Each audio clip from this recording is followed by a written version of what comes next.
Bangun agar mimpi sekecil apapun bisa tumbuh besar bersama kami. Bank BRI melayani dengan setulus hati. Halo, selamat pagi kepada teman-teman semuanya. Selamat pagi juga kepada Pak Isnanda. Salam sejahtera bagi kita semuanya.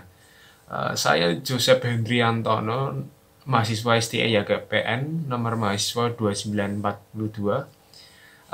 Saya di sini akan memberikan laporan analisis dari saham fundamental dari saham Bank Rakyat Indonesia atau biasa kita sebut dengan BRI. Dan kita akan mencoba untuk mengenali lebih dalam atau membandingkan Bank BRI ini dengan bank-bank lainnya supaya kita bisa mengetahui layak atau tidaknya Bank BRI ini untuk kita berinvestasi dalamnya supaya kita mendapatkan untung jangka panjang yang kita akan analisis dengan cara fundamental. Ya, dan selanjutnya saya akan membandingkan 4 bank berbeda di sektor yang sama. Saya akan memulai membandingkan dengan 5 jenis rasio. Ada ROE, Return of Equity, ada DER, PER, PBVR, dan Dividend Yield. Di sini ada Bank BRI, ada Bank BCA, dan Bank BNI, dan Bank Mandiri. ROE. Yang pertama adalah ROE, atau Return of Equity. Yang dimana semakin besar return of equity ini akan semakin baik atau semakin bagus perusahaan tersebut. Karena perusahaan dengan keuntungan besar adalah salah satu perbandingan yang penting supaya kita dapat mengetahui perusahaan ini mempunyai pendapatan besar atau tidak, baik atau tidak. Bisa diukur melalui ROE. Ya, bisa dilihat Bank BRI mempunyai 9,45%, Bank BBCA 14%, yang dimana Bank BCA ini mempunyai rekor tertinggi atau ranking tertinggi dari 4 bank lainnya. Ya, dan yang selanjutnya adalah DER. Apa itu DER? DER itu adalah Debt of Equity. Adalah rasio yang membandingkan hutang perusahaan dengan ekuitas perusahaan. Dan DER ini akan semakin kecil itu akan semakin baik. Karena perusahaan memiliki peluang gagal bayar itu lebih besar jika DER-nya itu juga lebih besar juga. Kalau di bank, nasabah yang menabungkan uang di bank itu adalah hutang perusahaan, makanya bisa dilihat 600% banyak sekali. Tapi bisa kita lihat lagi perbandingannya dari keempat bank tersebut adalah Bank BCA memiliki DER yang paling rendah di antara 4 bank yang lainnya.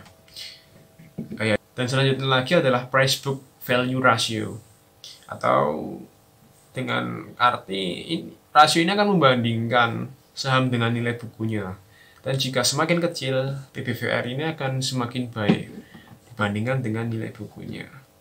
Bisa kita lihat bahwa Bank BNI memiliki rasio yang kecil, berarti Bank BNI ini memiliki ranking 1 dibanding ke 4 bank lainnya yang mendekati Bank BRI. Dan selanjutnya adalah dividend yield. Yang kelima ya, dividend yield adalah rasio keuangan yang dipakai untuk mengukur berapa besar tingkat keuntungan yang digunakan oleh perusahaan ke para pemegang saham. Semakin besar maka akan semakin baik. Jadi ketika perusahaan itu untung, dia akan membagikan dividennya melalui persenan yang telah ditentukan. Bisa kita lihat bahwa persenan yang paling besar adalah Bank Mandiri dari bank-bank yang lainnya. Jaraknya juga lumayan jauh dari Bank BNI yang hanya 0,74%. Dan selanjutnya lagi adalah Price Book Value Ratio, atau dengan arti rasio ini akan membandingkan saham dengan nilai bukunya. Dan jika semakin kecil, PBVR ini akan semakin baik dibandingkan dengan nilai bukunya. Bisa kita lihat bahwa Bank BNI memiliki rasio yang kecil, berarti Bank BNI ini memiliki ranking 1 dibanding ke 4 bank lainnya yang mendekati Bank BRI. Dan selanjutnya adalah dividend yield. Yang kelima ya, dividend yield adalah rasio keuangan yang dipakai untuk mengukur berapa besar tingkat keuntungan yang digunakan oleh perusahaan ke para pemegang saham. Semakin besar maka akan semakin baik. Jadi ketika perusahaan itu untung, dia akan membagikan dividennya melalui persenan yang telah ditentukan. bisa kita lihat bahwa persenan yang paling besar adalah Bank Mandiri dari bank-bank yang lainnya. Jaraknya juga lumayan jauh dari Bank BNI yang hanya 0,74%. Ya, dan sumber ini saya dapatkan dari aplikasi RTI Bisnis per 21 April 2021, di mana setelah ini saya akan membandingkan ranking-ranking perusahaan, dua perusahaan saja, Bank BRI dan BCA. Mari kita bandingkan. Ya, saya akan mencoba membandingkan Bank BRI dan Bank BCA. Setelah saya uji dengan melalui ranking dari 5 rasio yang ada, Bank BCA ini lebih unggul daripada Bank BRI. Tapi perlu kita ketahui, Bank BRI ini dan Bank BCA ini adalah bank papan atas di Indonesia, adalah bank besar di Indonesia. Dalam kesempatan ini saya akan memberikan informasi analisis secara perusahaan secara fundamental dari tahun ke tahun, sejarahnya, profilnya dari Bank BRI.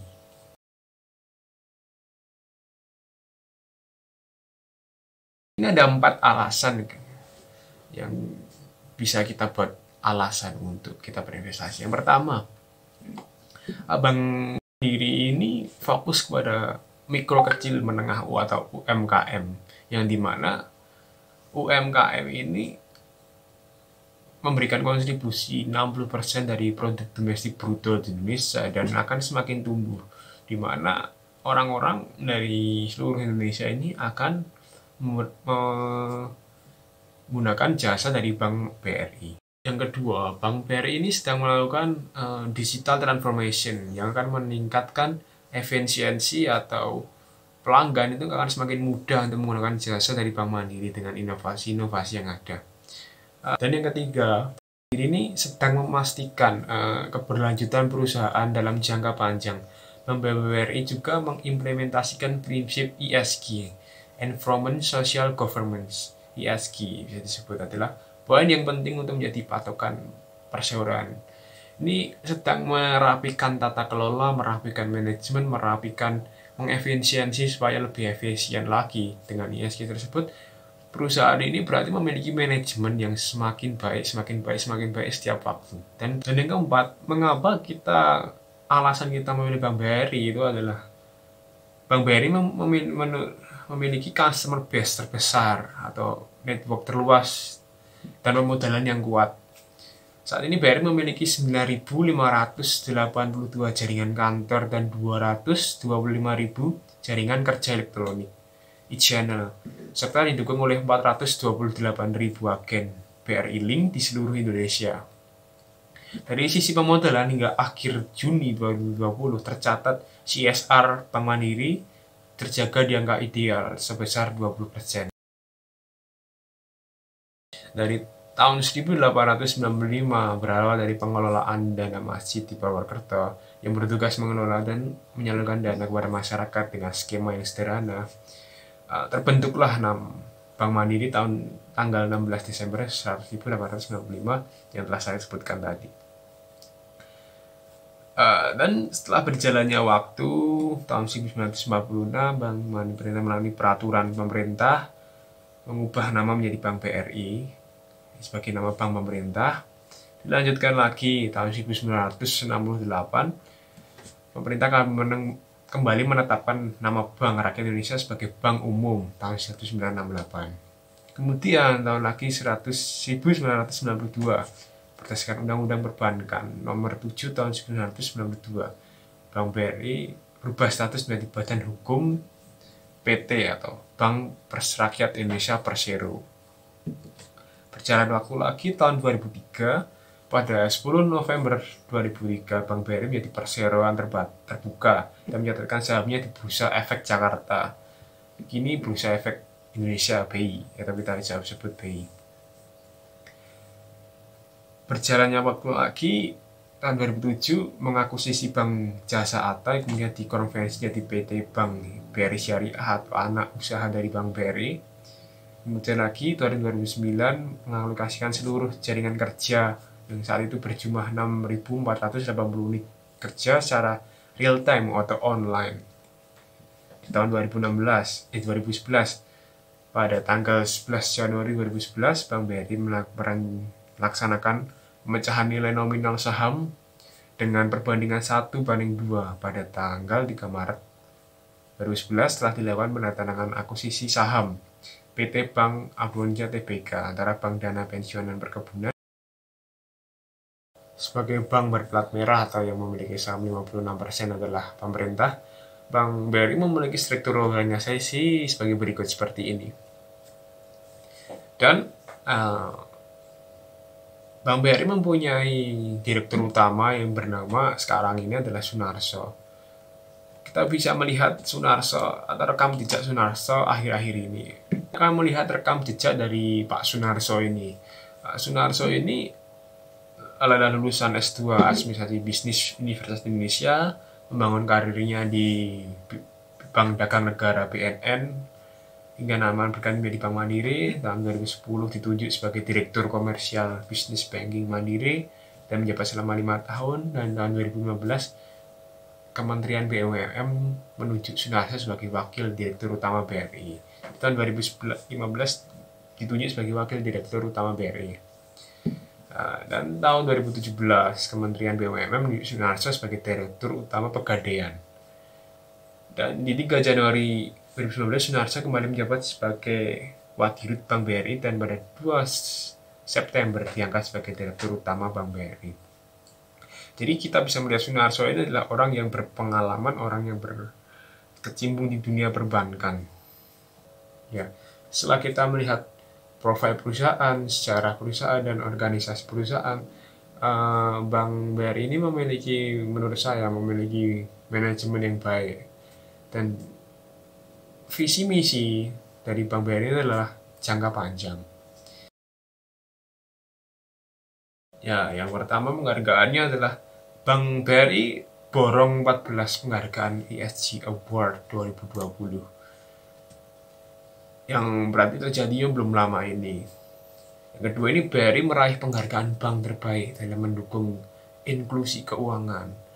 PT Bank BRI dinobatkan sebagai otoritas jasa keuangan dinobatkan oleh bank terbaik dalam mendukung program pemerintah melalui Simple dalam acara PIN Expo di Januari 2019. Jadi ya, dalam penghargaan yang terakhir yang bisa saya sebutkan adalah Sunarso adalah Dirut BRI mendapatkan penghargaan sebagai CEO paling visioner transformasi di saat pandemi. Dirut BRI tersebut mendapat penghargaan dalam ajang Anugerah BUMN 2020. Nah, selanjutnya setelah kita melihat prestasi-prestasi yang diberikan oleh Bank BRI, kita akan melihat CSR. Yang pertama seperti ini, Bank BRI memberikan bantuan CSR kepada masyarakat berupa ambulans. Yang kedua, Bank BRI didukung kemajuan Ubranha. Jaya melalui program Separate Social Responsibility CSR menyerahkan bantuan 500 juta rupiah pada para masyarakat dalam program CSR-nya.